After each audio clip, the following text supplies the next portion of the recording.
where the most noble women exposed their bodies under translucent threads.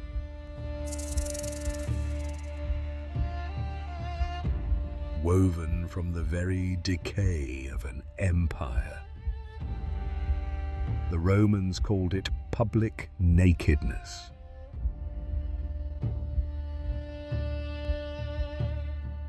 A fragile desire spun in silk, yet it became a brutal political weapon, powerful enough to suffocate the treasury of the West's greatest kingdom.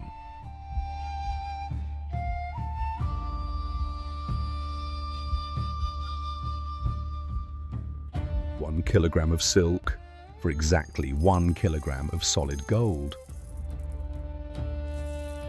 A madness where vanity completely erased reason. Rome accepted an economic suicide, throwing over 100 tons of gold annually into the black holes of the East. While they indulged, the Han dynasty transformed silk into soft power.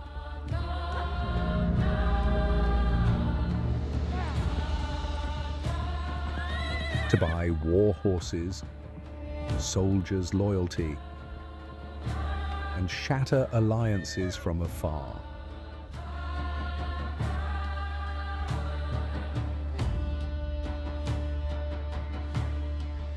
"7,000 kilometers, tens of thousands of corpses left in the dust, all for a fleeting touch on the skin.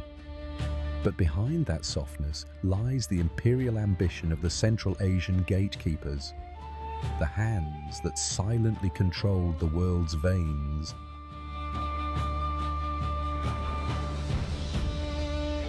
But beware, for silk was merely an excuse. What truly flowed through these veins is a secret that will change your destiny forever.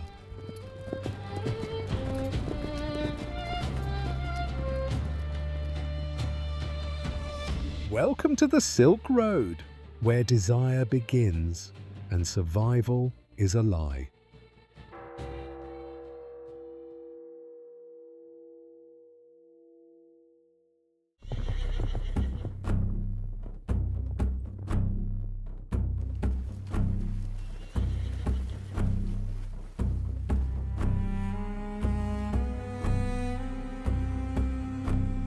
Leave the silent gates of the empire behind, and the wind begins to carry a different scent, the musk of sweat and the iron tang of blood.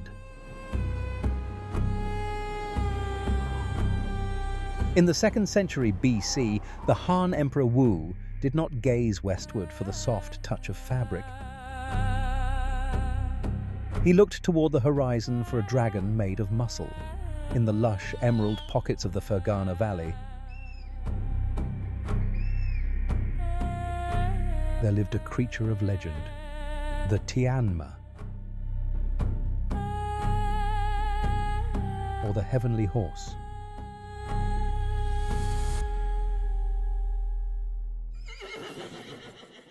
It was whispered that these stallions did not merely run, they flew. Their golden coats staining with a mysterious crimson sweat as they outpaced the very wind. These were the Akalteke, an ancient lineage possessed of a terrifying endurance that the small, sturdy ponies of the Chinese plains could never hope to mimic.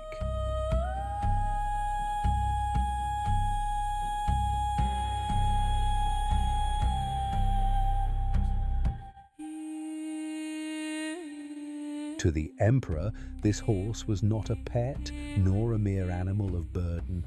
It was a technology of conquest, the only engine capable of driving his armies through the relentless tides of the nomadic Xiongnu.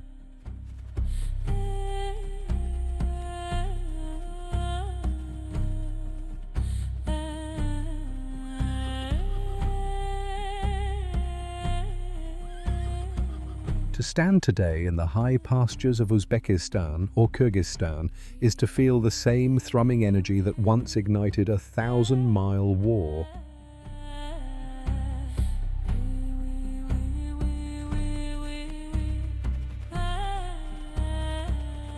The air here is thick with the smell of crushed clover and the heavy, rhythmic thud of hooves against the sun-baked earth.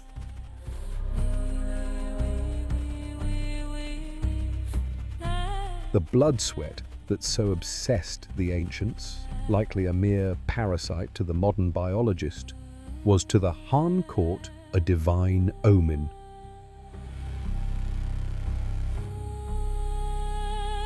A physical proof of an internal fire. This was an ambition that knew no limit.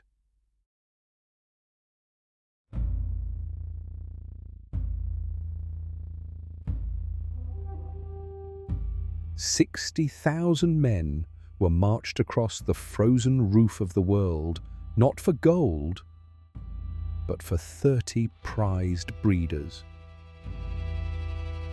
It was a staggering trade of human bone for equine sinew, a trail of silver stretched thin across the Karakoram, all to secure a faster path to power.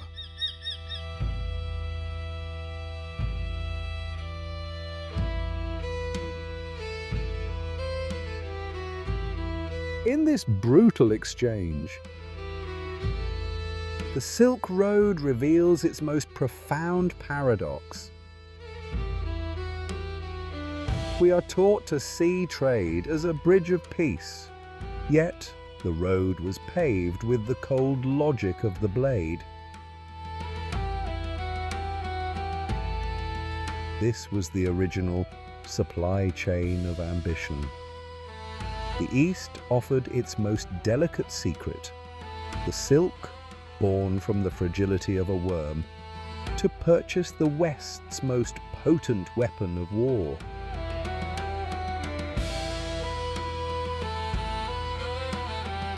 There is a raw, unsettling irony in this. The very fabric designed to caress the skin of a princess in the Forbidden City was the currency used to buy the stallion that would carry a general into the red fog of slaughter.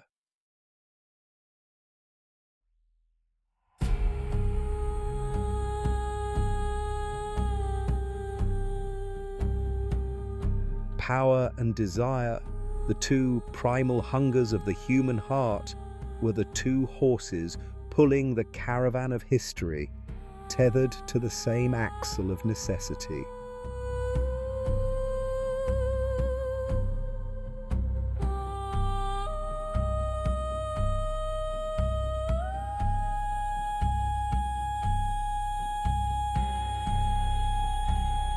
The celestial horses still roam these valleys, their coats shimmering like the woven air they once cost.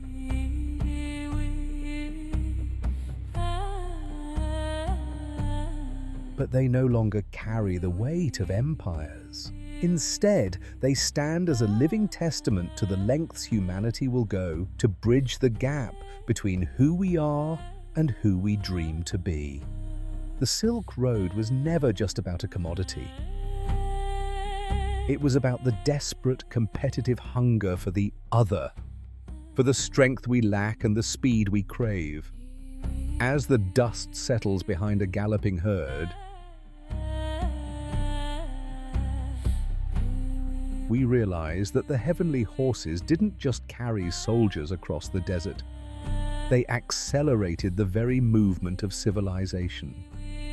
They proved that no mountain is too high and no distance too vast when the heart is driven by the dragon fire of a conqueror's dream.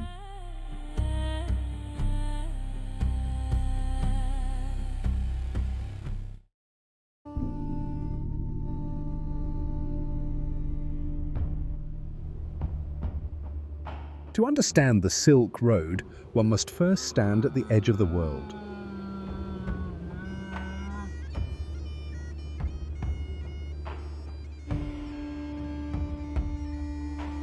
Here, in the Gansu corridor, where the last jagged teeth of the Great Wall meet the encroaching tides of the Gobi Desert, sits the Jayuguan Pass, the Gateway of Jade.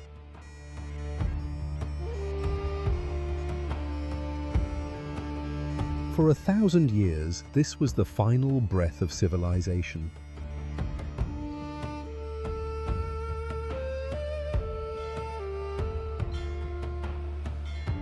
To pass through these massive rammed earth gates was to leave behind the safety of the Middle Kingdom and step into the geography of uncertainty.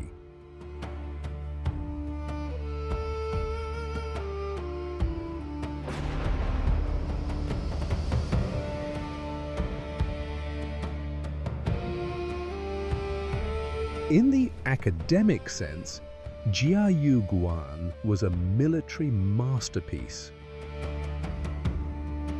A fortress of yellow loess and brick designed to funnel the entire world's ambition through a single narrow needle's eye. But in the essay of human history, it was a psychological threshold. It was the place where the merchant, the monk, and the soldier had to weigh their fear against their hunger.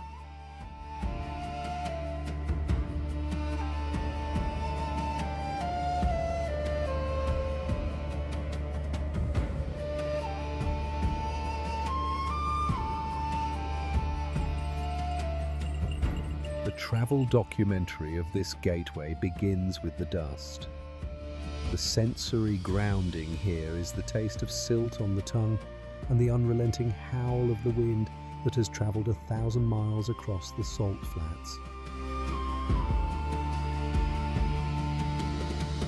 This is not the romantic Silk Road of postcards. It is the unfiltered reality of a geographic choke point. The walls themselves, built of layers of compressed earth so hard they ring like stone when struck, are monuments to the architecture of exclusion. Yet the stunning fact is that these walls were never meant to be a final stop, but a filter. Through this gate, the invisible cargo of the West entered China, and the desire of the East flowed out. It was here that the great barter began, the exchange of silk for horses, of jade for glass, and of blood for glory.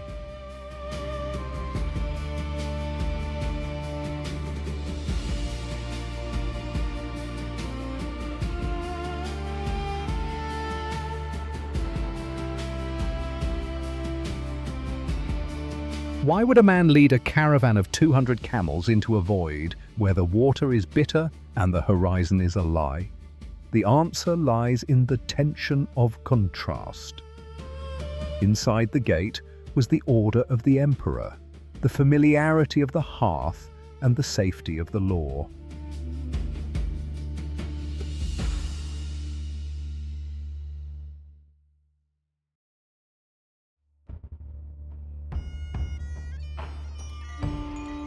Outside was the Taklamakan paradox, a wasteland that promised either immense wealth or a lonely grave.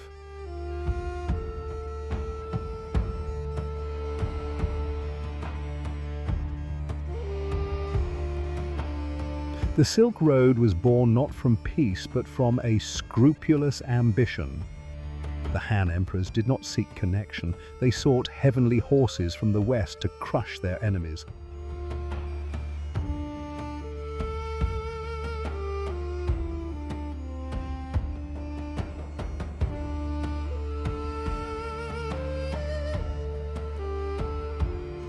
The Romans did not seek trade. They sought a fabric so thin it felt like woven air to satisfy a hunger for the flesh that their own morality could not name. This gateway is the manifesto of the Reach, the human refusal to be contained by a wall.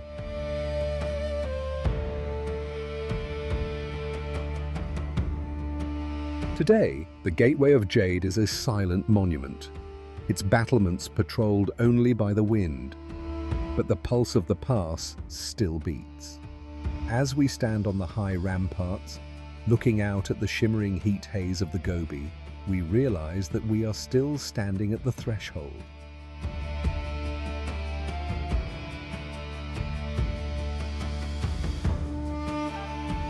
We have merely traded the camel for the cargo plane and the Silk Road for the fiber-optic cable. The metaphorical journey remains the same, the leap into the unknown driven by a hunger that no map can satisfy.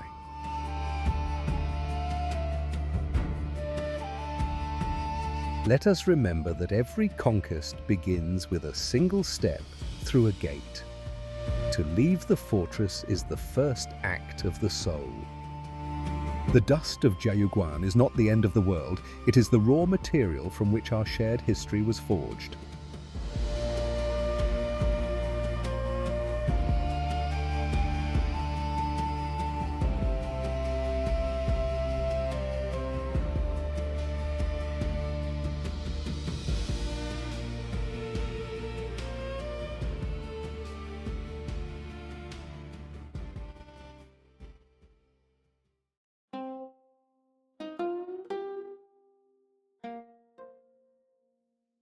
Leave the thunder of galloping hooves behind, and you enter a realm where the only sound is the shifting of time itself.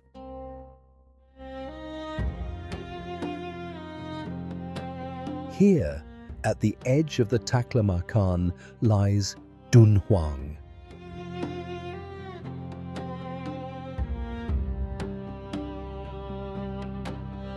The thundering spring.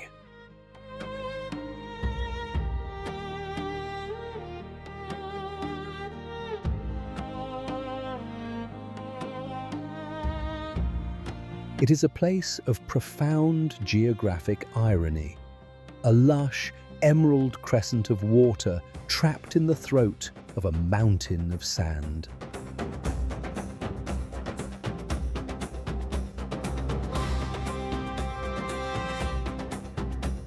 To the weary traveller of the 1st century, Dunhuang was not just a rest stop, it was a sanctuary of the mind. The singing sands of Mingsha Shan, dunes that boom like distant drums when the wind catches their curves, served as a terrifying reminder of the desert's power. For the geologist, this acoustic phenomenon is a matter of friction and grain size.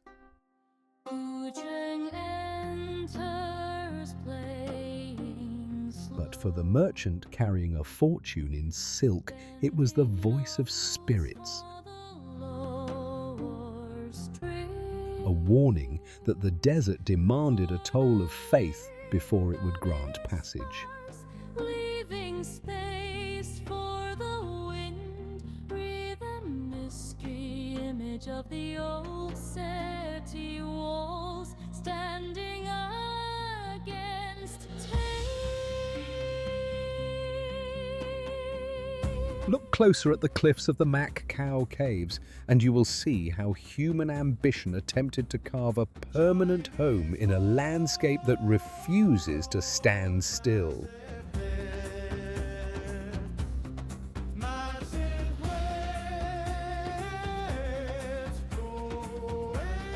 For 1,000 years, from the 4th to the 14th century, monks and artisans hollowed out nearly 500 shrines from these fragile gravel walls. This is the geography of devotion in its most literal form. Inside, the sensory grounding is an overwhelming contrast to the glare of the Gobi.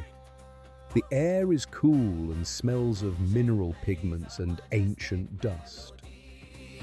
Thousands of square meters of murals, vibrant with lapis lazuli from Afghanistan and gold leaf from the East, depict a universe where the mundane and the divine are inseparable. You see the apsaras, the flying celestials, drifting through the ceilings as if the stone itself had lost its weight.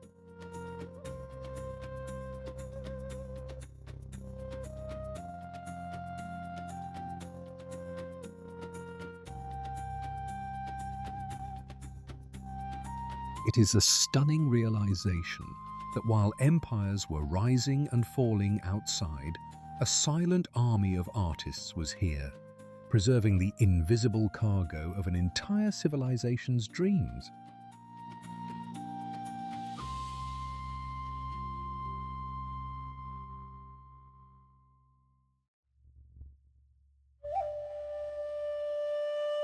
Why did the most ruthless merchants of the Silk Road pour their gold into these dark caves? To understand this is to understand the true nature of the road. The Silk Road was a gamble against the infinite. Before a trader committed his life and his camels to the Taklamakan paradox, the place where you go in but never come out, he needed an anchor. Faith was the counterweight to greed. These caves were not built by the humble, they were funded by the ambitious. Every fresco of 1,000 Buddhas was a plea for safety. Every statue was a contract signed in stone with the divine. It reminds us that no matter how much wealth we accumulate, we are all terrified of being forgotten by the sands. We build monuments not to honor the gods, but to prove to the universe that we were once here, that our heartbeat once echoed against the silence of the void. Dunhuang remains a metaphorical oasis in our modern, frantic world. It teaches us that the most fragile things, a painting on a wall, a silk thread, a whispered prayer, are often the ones that survive the longest. The resilience of Dunhuang lies in its stillness. As the wind continues to sculpt the dunes of Mingsha Shan, the caves stand as a testament to the philosophy of the permanent. They tell us that human connection is not just about the exchange of goods, but about the preservation of light in the darkness. As we prepare to leave the gateway and head toward the Great Bazaar of Central Asia, we carry with us the lesson of the caves, that to survive the desert, one must carry an internal oasis. The sands will always sing and the wind will always blow, but the spirit that dares to carve its name into the stone will never truly be lost.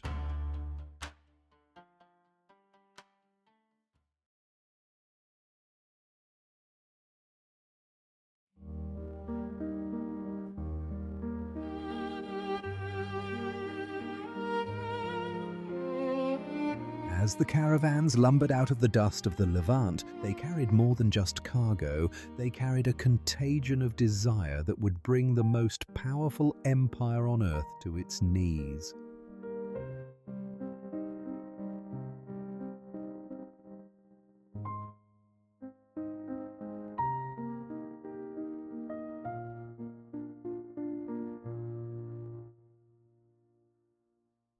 By the 1st century AD, Rome, a civilization built on the cold, hard logic of marble and iron, had fallen victim to a substance so soft it felt like a second skin.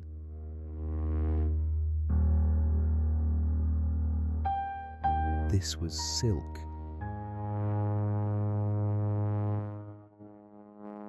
To the Roman elite, it was known as serica, a fabric of such ethereal lightness that they called it vitus ventus, woven air.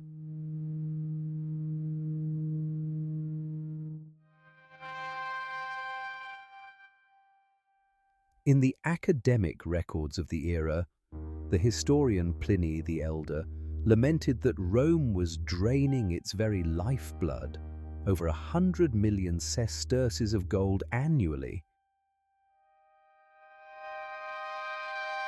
to satisfy the vanity of its women and the decadence of its men. This was the world's first true trade deficit, a fiscal hemorrhage driven by an insatiable hunger for a mystery born 5,000 miles away in the secret looms of the East.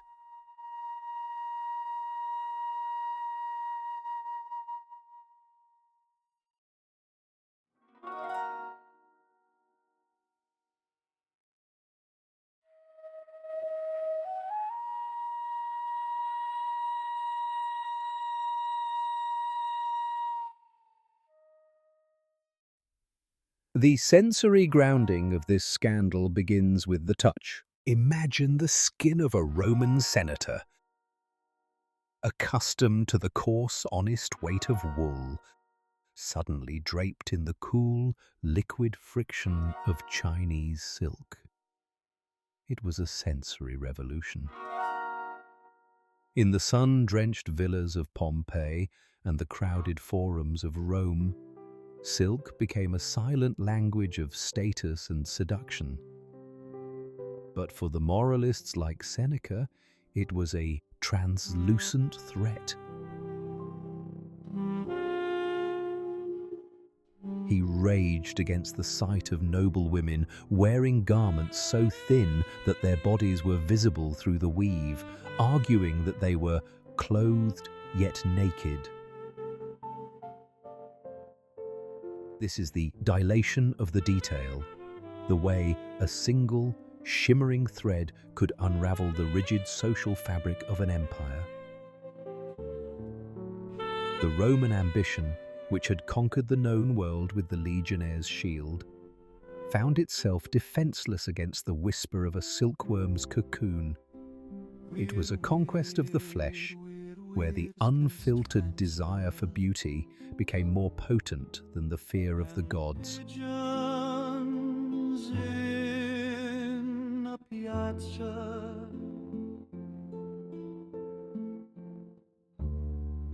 Focus on the middle register. Why did a piece of fabric cause a national crisis?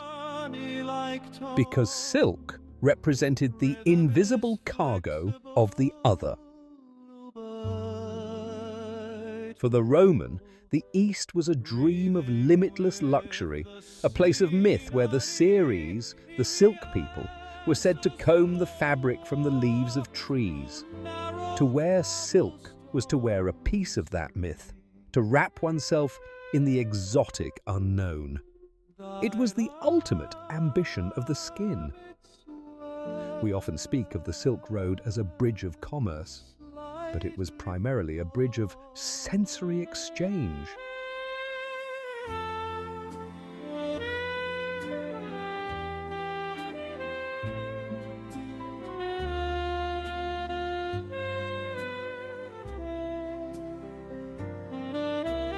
The Roman Empire, for all its stone arches and legal codes, was hungry for the metaphorical softness it lacked.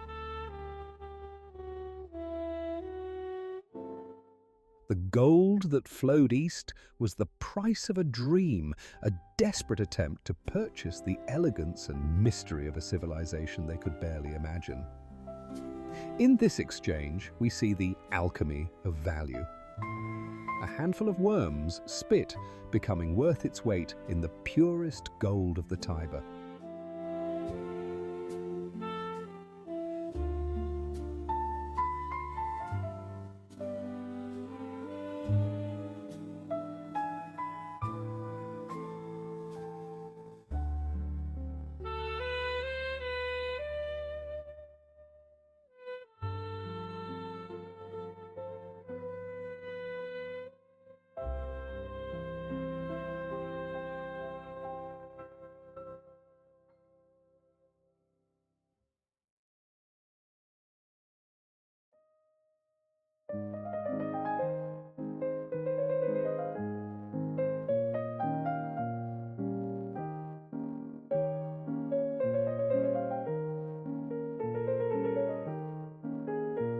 As the sun sets over the Mediterranean, reflecting on the ruins of the port of Palmyra, where the East and West once shook hands, we realize that the Roman scandal was never really about the fabric.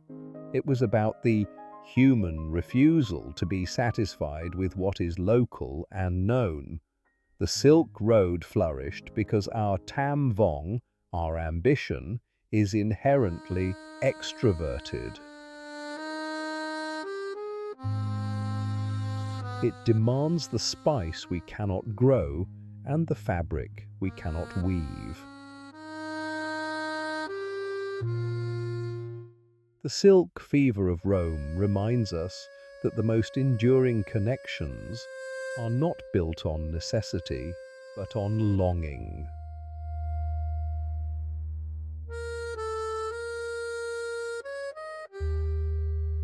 Even today, in our world of synthetic fibers and digital speed, we still feel that same primal pull toward the rare and the exquisite. The legacy of the scandal is the global heartbeat of trade, the eternal truth that the heart will always trade its gold for a touch of the infinite, no matter how thin the thread.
To travel the Silk Road is to navigate a world defined by the tyranny of yellow. For thousands of miles, the eyes are bruised by the relentless monochrome of dust, sand, and sun-scorched less. But then, rising out of the horizon like a mirage made solid, comes Samarkand, the crossroad of cultures.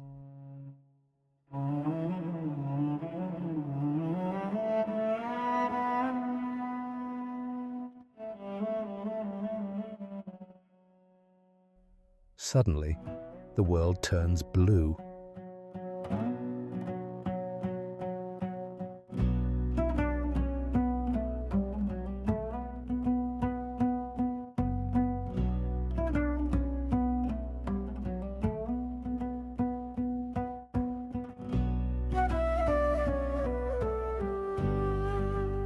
Not the pale, exhausted blue of a faded sky, but a deep, electric azure that seems to vibrate against the retina. These are the domes of the Registan and the Gur-e-Amir, the crown jewels of Tamerlane's empire. 6 centuries ago, a master of fire and minerals figured out how to fuse cobalt and lapis lazuli into glazed tiles that could resist the sun's decay.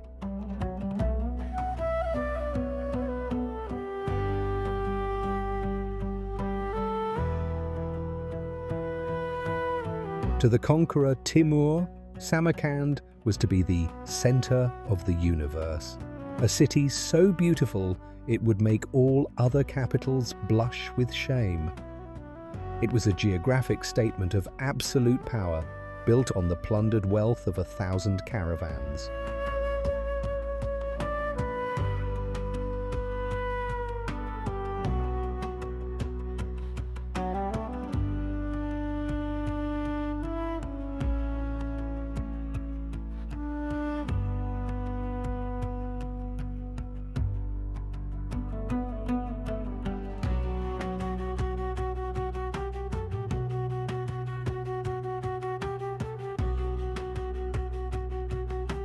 The true energy of Samarkand is found in the cool breath of its shadows.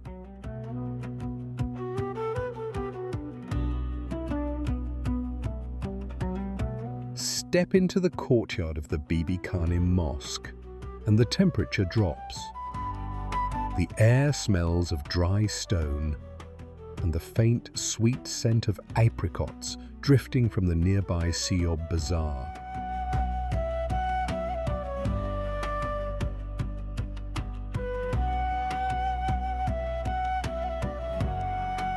When you look up at the ceilings, you are not looking at simple mosaics.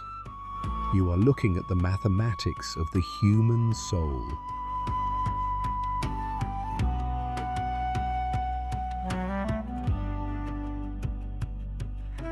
These patterns are cosmological maps, where every star and floral vine is an attempt to capture the divine in the material.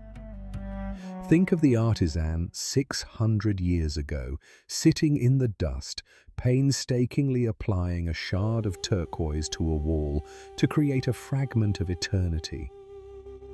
This beauty was born from a paradox, the blood of conquest used to fund the perfection of the arch.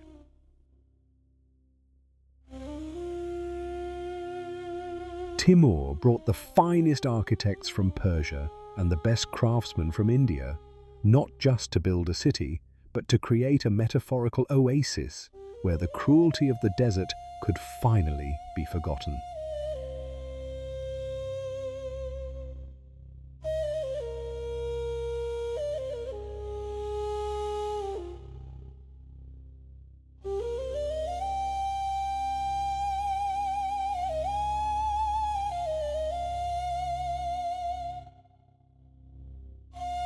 Why this obsession with blue?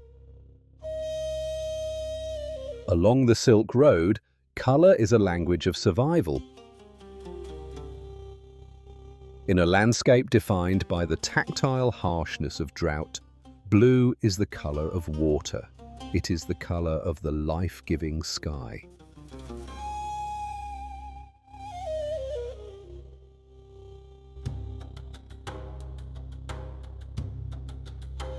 To build a blue dome in the middle of a brown desert is an act of philosophical rebellion. It is man saying to the universe, "I will create the paradise that you denied me." The azure dome is a man-made heaven, a refuge for the spirit in a world of shifting sands.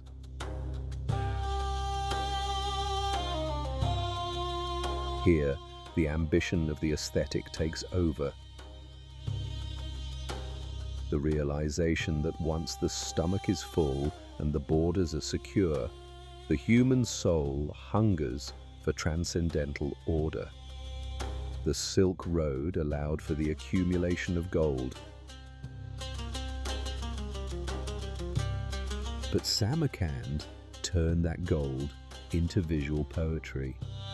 It reminds us that we do not just trade to live, we trade to create things that make life worth living. Today, Samarkand remains the anchor of the Silk Road, a place where the past does not feel dead, but merely sleeping. The resilience of the azure is a testament to the endurance of human vision.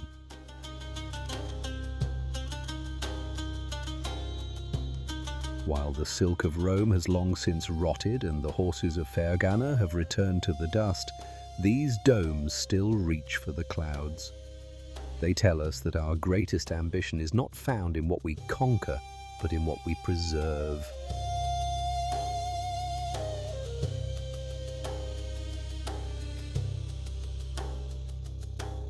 As the shadows lengthen over the turquoise mosaics, we realize that we are all searchers for our own Samarkand. We all seek to build something beautiful enough to survive the desert of time.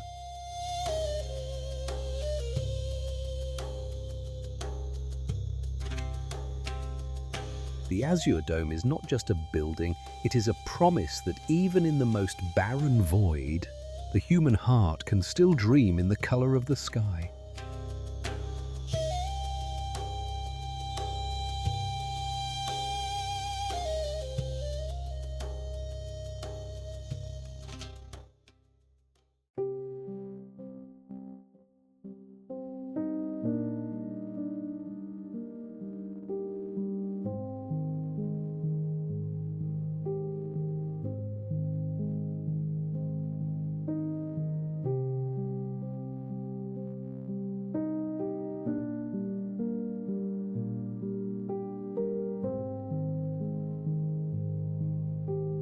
Leave the emerald valleys of the lowlands behind, and the world begins to lose its color, replaced by the brutal monochromatic majesty of stone and ice.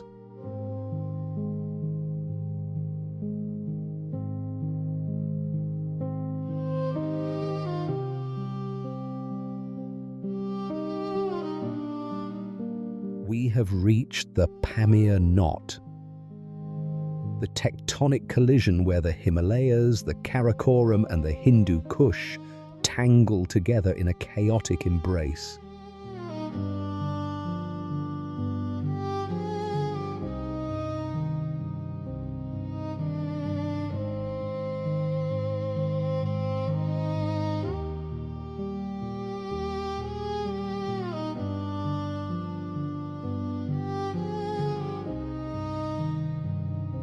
To the ancient Persians, this was Bami Dunya, the roof of the world.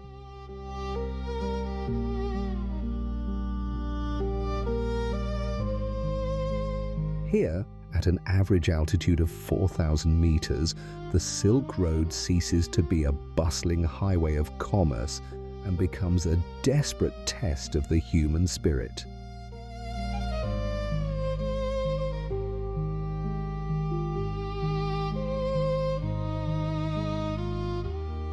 In the academic sense, this is the Gorno-Badakhshan region of Tajikistan, home to the M41 Pamir Highway, the second highest international road on Earth.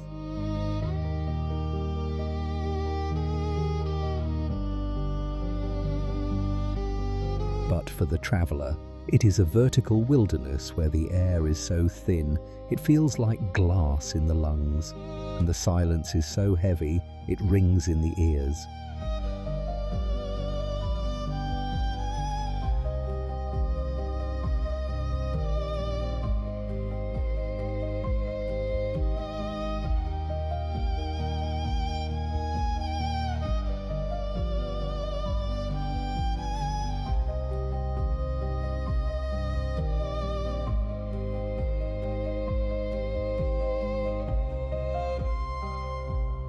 The sensory grounding of the Pamirs is defined by the unfiltered hostility of the elements.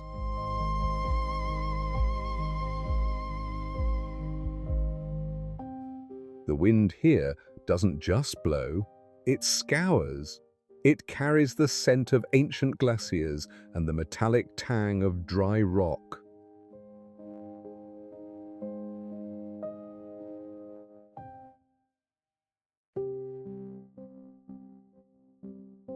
Look at the faces of the Pamiri people. The mountain dwellers who have guarded these passes for millennia.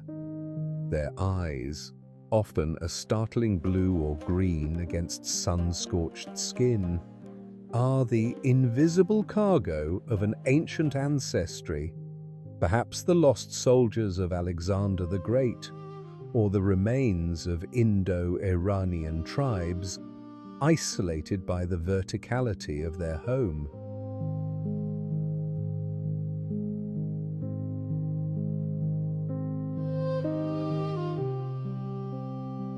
There is a dilation of the detail in the way they offer tea in their traditional Pamiri houses, or chid. These homes are built with 5 pillars, representing the 5 pillars of the Ismaili faith, a spiritual architecture that has survived empires because no army was ever ambitious enough to conquer the wind and the cold.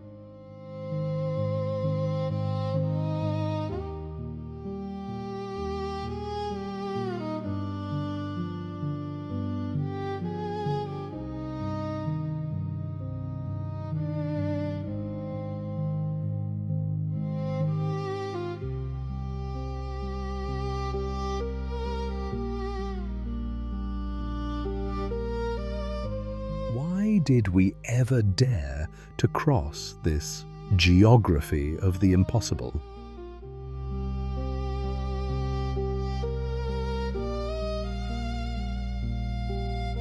Because the hunger for the beyond is a primal human instinct. The Pamir knot was the ultimate filter of the Silk Road. Only the strongest ideas, the most resilient seeds, and the most desperate merchants made it through.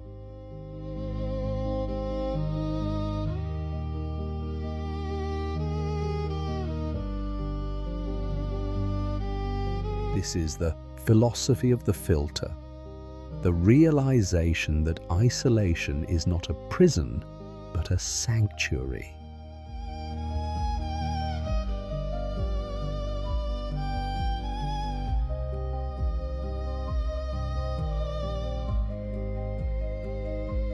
In the lowlands, everything is diluted by connectivity, but in the Pamirs, culture is concentrated. The languages spoken here, Shugni, Waki, are linguistic fossils, preserved by the same mountains that made travel so deadly. The metaphorical reach of the Pamir traveller was a spiritual one. When you are this close to the sky, the material world, the gold of Rome, the silk of China begins to lose its weight. You realize that you are not just crossing a mountain, you are being dismantled by it.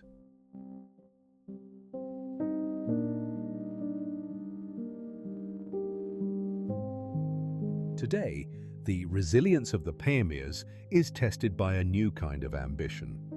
Modern trucks carrying Chinese electronics over passes like Akbaital at nearly 4,700 meters. But the spirit of the knot remains unchanged.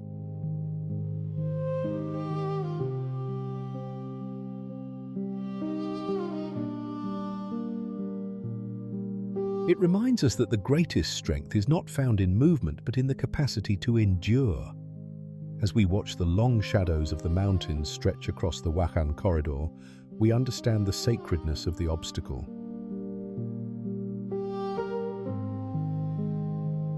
Without the Pamirs, the Silk Road would have been too easy, and the connection between east and west too shallow. It is the struggle of the climb that gives the destination its value. The roof of the world is a mirror for the soul. It shows us that we are small, we are fragile, but we are capable of standing on the edge of the abyss and looking into the infinite without blinking.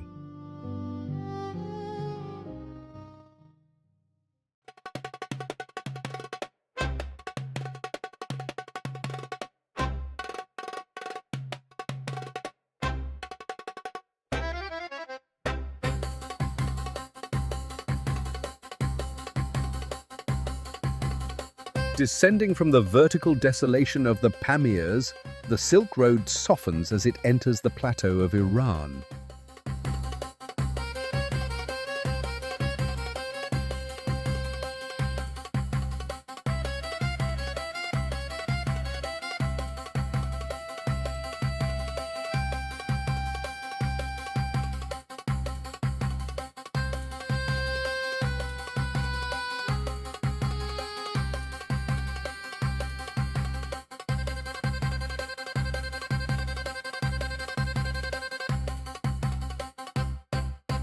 Here, the landscape is a constant struggle between the encroaching desert and the human longing for the oasis.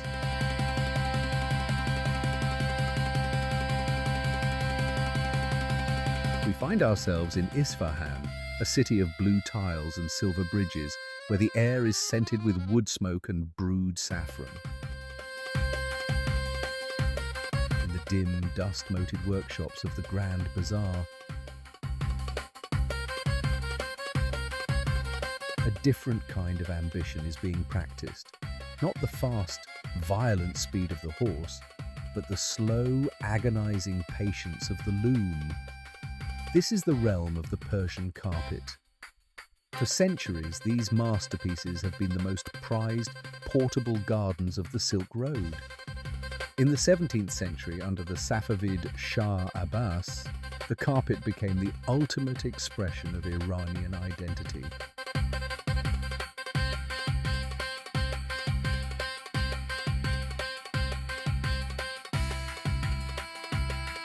Geographic map of Paradise det Nen, woven from the silk of the east and the wool of the west.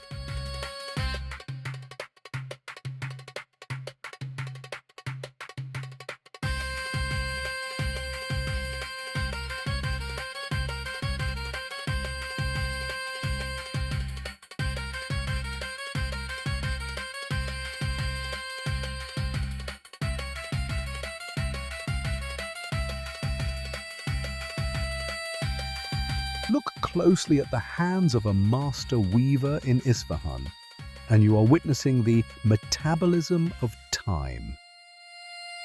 The sensory grounding here is hypnotic. The rhythmic clack-thud of the heavy wooden comb, the metallic snip of the curved blade, and the oily scent of lanolin from the unwashed wool. There is a staggering dilation of the detail in a single square inch of a high-quality Isfahan rug, which can contain up to 1,000 individual knots. Each knot is a deliberate act of will. A large carpet can take a team of weavers 10, 15, or even 20 years to complete. This is the geography of patience. The weaver does not measure progress in miles, but in millimeters. To knot a carpet is to surrender your youth to a pattern you will not see finished for decades. It is a sacred geometry where every floral islimi and every Shah Abbasi petal is an attempt to freeze the fleeting beauty of a spring garden into a material that can survive for centuries.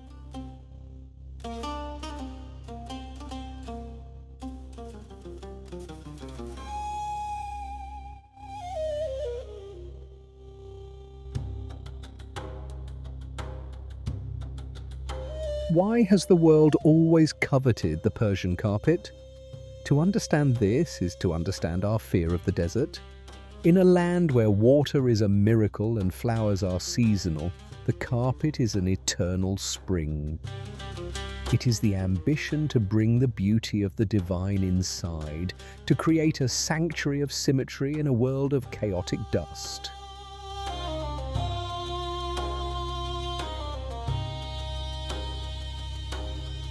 This is the philosophy of the knot, the realization that complexity is the highest form of order. A carpet is not just a floor covering, it is a philosophical shield. When a nomad unrolls his rug in the middle of a barren wasteland, he is reclaiming a piece of heaven. He is saying that beauty is not dependent on the environment, but on the integrity of the weave. We see here the alchemy of human labor, how the simplest materials, pomegranate skins for yellow, walnut shells for brown, and indigo for blue, are transformed by the sheer force of human time into a treasure more valuable than gold.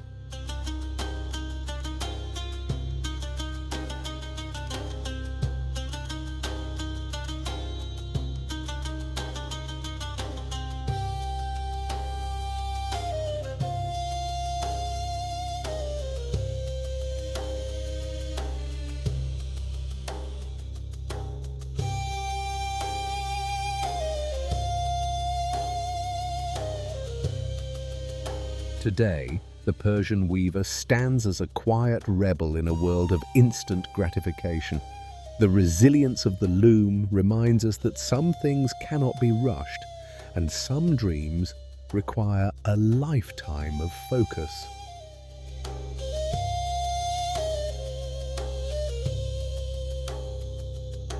As the sun sets over the Zayandaru River, casting a golden glow on the Kaju Bridge, the looms of Isfahan continue their ancient staccato dance. They tell us that our lives are also made of knots, small repetitive actions that seem insignificant on their own, but which together create the grand pattern of our destiny. The Silk Road was a journey of distance, but the Persian weaver proves it was also a journey of depth. We learn that the most enduring cargo we carry is not what we buy or sell, but the beauty we have the courage to create, one knot at a time, until the garden is finally complete and the time is finally still.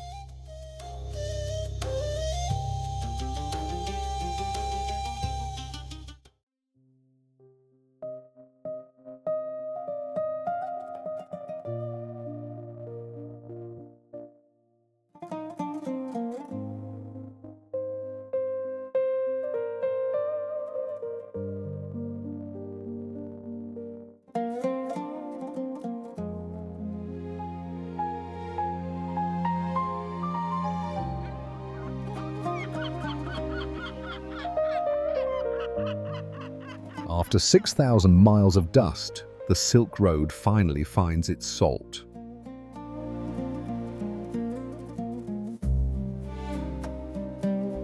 We stand at the Golden Horn in Istanbul, a horn-shaped fjord that has served as the world's most contested harbour for 3 millennia.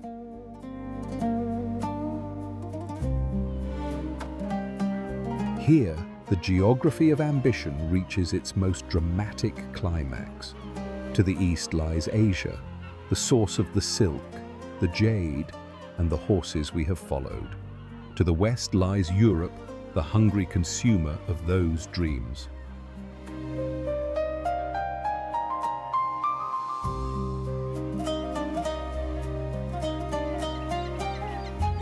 The Bosphorus is not just a body of water. It is a geographic suture, a liquid border where the pulse of 2 continents can be felt in a single current. In the academic sense, this is the strategic choke point that made Constantinople the envy of the world.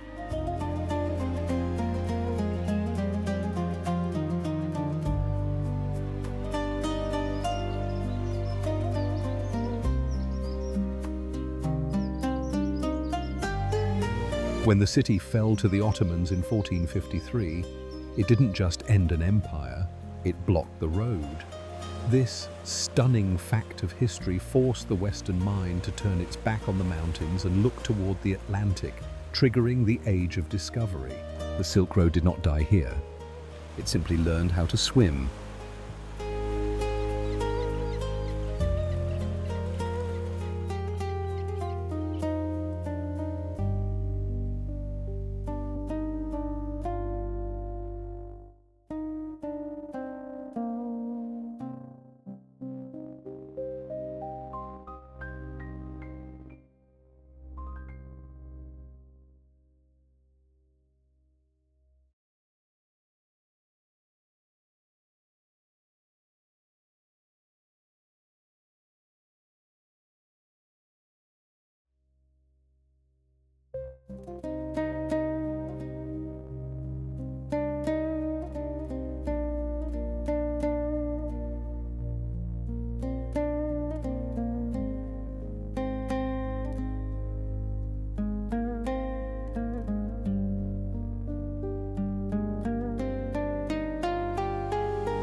The sensory grounding of Istanbul is a chaotic symphony of the middle ground. The air no longer smells of dry loess or mountain sheep. It is thick with sea salt, roasted chestnuts, and the bitter, dark intensity of Turkish coffee.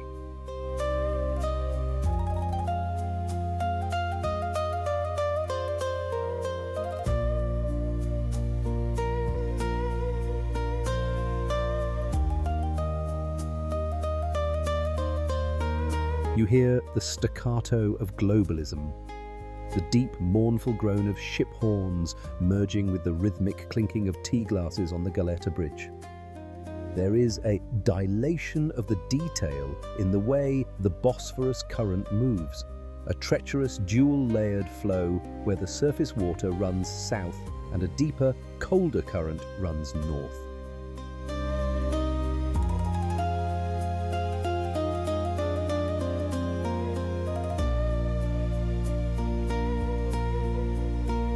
It is a metaphor for the double-sided ambition of this city.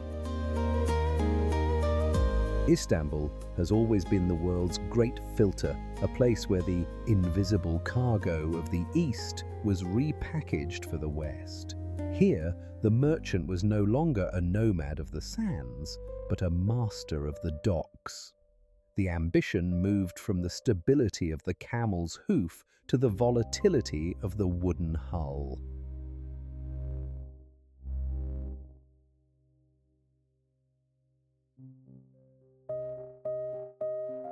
In the essay of this final threshold, we find the philosophy of the horizon. Why do we call it the Golden Horn?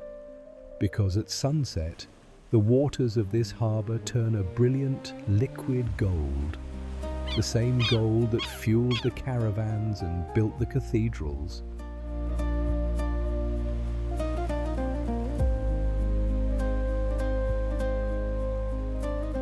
But it is also golden because it represents the ultimate prize, the arrival.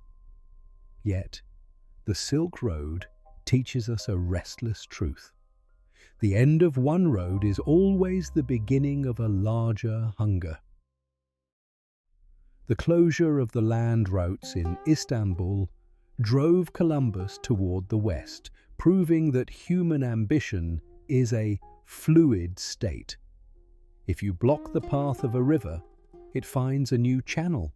If you block the path of a merchant, he builds a boat. We see here the alchemy of transformation, how the loss of the land led to the conquest of the sea. The Golden Horn is the metaphorical hinge of history. The moment when the world stopped being a collection of isolated oases and began to become a single global sphere.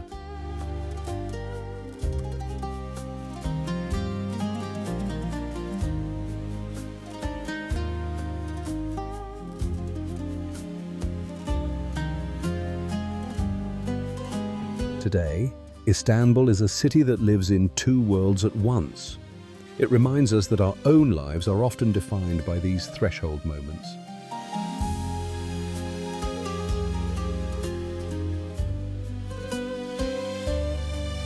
The places where one version of our destiny ends and another begins. The resilience of the horn is its ability to be a bridge.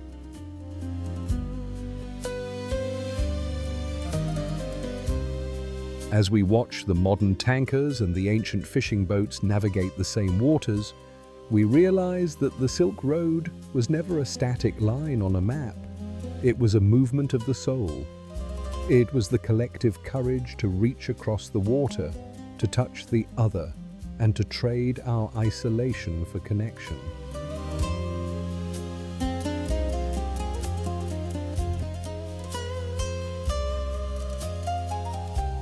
The journey that began at the Jade Gate of China finds its exhale here, in the salty wind of the Bosphorus. We have reached the end of the dirt, but the water is calling. The Silk Road has become the world, and the horizon is no longer a limit, but a gateway.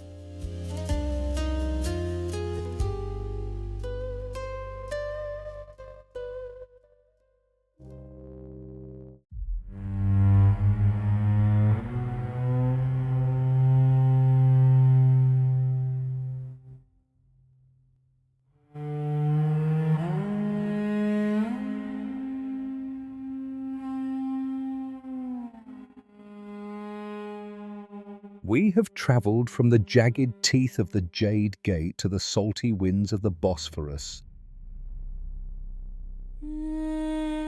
following a trail of blood, silk and silver. But as the sun sets over the ruins of the ancient caravanserai, a new kind of light begins to shimmer beneath the soil. If you were to peel back the skin of the earth along the old camel paths, you would find something startling. The ancient Silk Road has not vanished. It has simply evolved.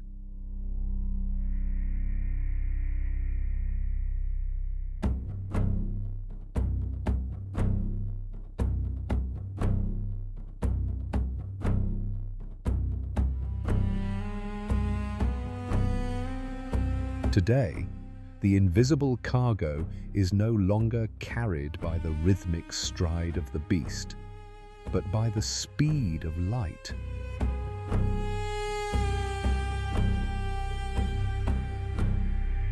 Miles of fiber-optic cables, the digital Silk Road, now follow the exact same tectonic corridors carved by the merchants of the Han and the Ottomans.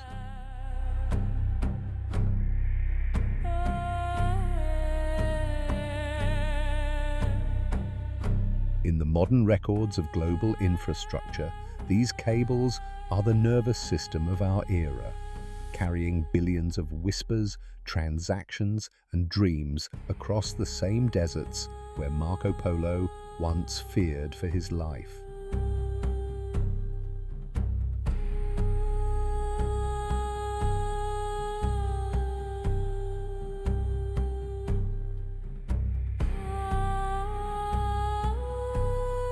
The mathematics of connection remains unchanged. Only the medium has shifted from the tactile to the ethereal. The transition from the woven air of the looms to the fibre of the cloud is the ultimate metamorphosis of human ambition.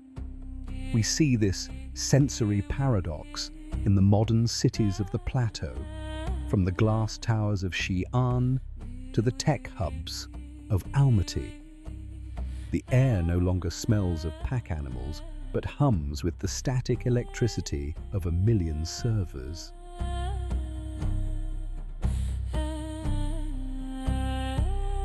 Yet, look at the people. A young woman in a high-speed train crossing the Gobi looks at her screen with the same hunger for the beyond that drove her ancestors to look at the stars. This is the dilation of the moment, the realization that our competitive hunger for the other has reached its final frontier. We are no longer trading just to survive the winter or to decorate a palace. We are trading to collapse the very concept of distance.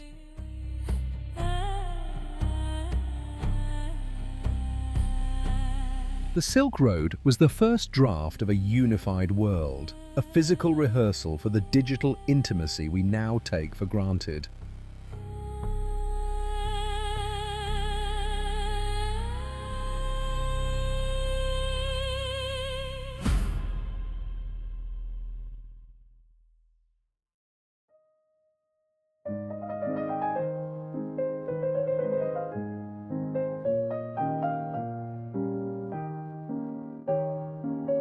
Why does this story matter now? Because it reveals the philosophy of the constant. We spend our lives obsessing over the new, yet the Silk Road teaches us that our primal drivers are eternal. The Roman scandal of desire, the Han ambition for power, and the Samarkand dream of paradise are still the twin horses pulling our modern world. We have traded the silk robe for the smartphone and the war horse for the satellite, but the invisible cargo remains the same: the search for meaning in the vast, thin air of existence. The Silk Road was never just a route for commodities.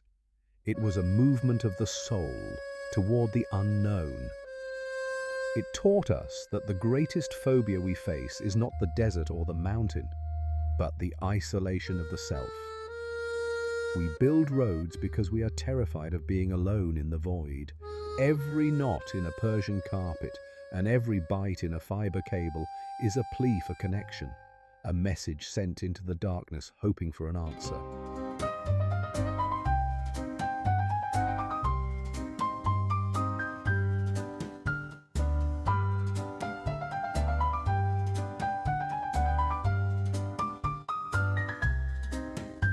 As we reach the final credits of this odyssey, we realize that the roof of the soul is not a place, but a perspective. The eternal weave of history is still being woven by our own footsteps. We are the new Luhan, travelers, and the horizon is no longer a limit, but a starting point. The Silk Road is not a ghost of the past. It is the blueprint of our future.